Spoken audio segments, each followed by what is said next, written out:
Guys, gals, everything in between, Vakaya here. Asking you guys, telling you guys, look what they made her do. Taylor Swift to re-record her catalog.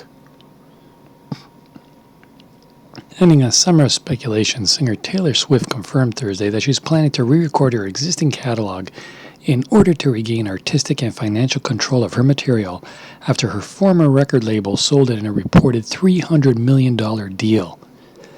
Swift first spoke publicly about her plans in an interview that will be broadcast on CBS Sunday Morning this week. She reasserted her plans in a live interview Thursday on ABC's Good Morning America, shortly before a live performance in New York City that also served as promotion for her newest album, Lover, which drops Friday. Interviewer Robin Roberts pointed out that Lover was sold almost 1 million copies in pre-sale, which means that it is very likely to go platinum upon release. Swift added, "One thing that's really special to me is that it's the first one that I will own." The audience erupted into loud, extended cheers at her answer. Roberts followed up by asking Swift about her plans to re-record her earlier material. Taylor answered, "Yeah, and it's something that I'm very excited about doing, because my contract says that starting November 2020, so next year, I can record albums 1 through 5 all over again. I'm very excited about it. I think artists deserve their own work, to own their own work.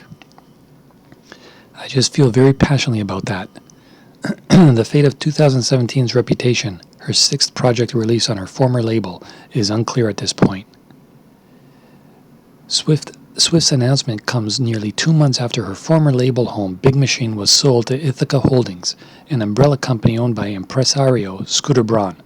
Braun's own management roster includes Justin Bieber and Ariana Grande. Public speculation about Swift's plan to re-record that material was sparked by Kelly Clarkson, who tweeted the idea at Swift on July 13.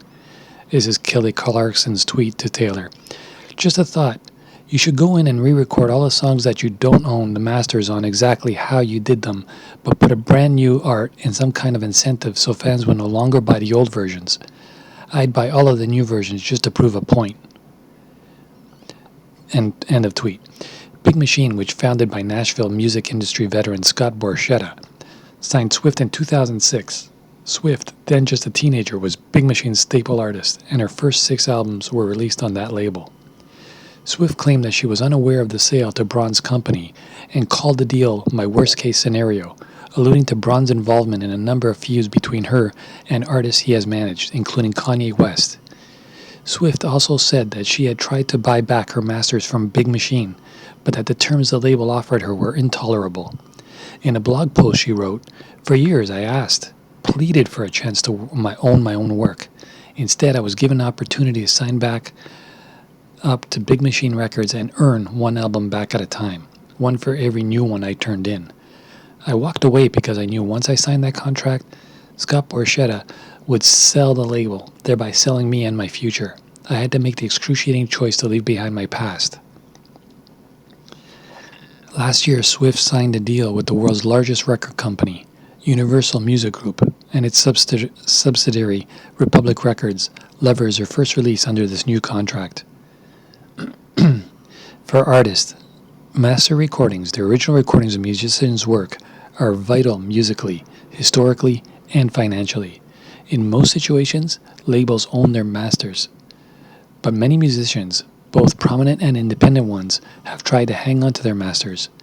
As Prince famously told Rolling Stone back in 1996, "If you don't own your masters, your master owns you."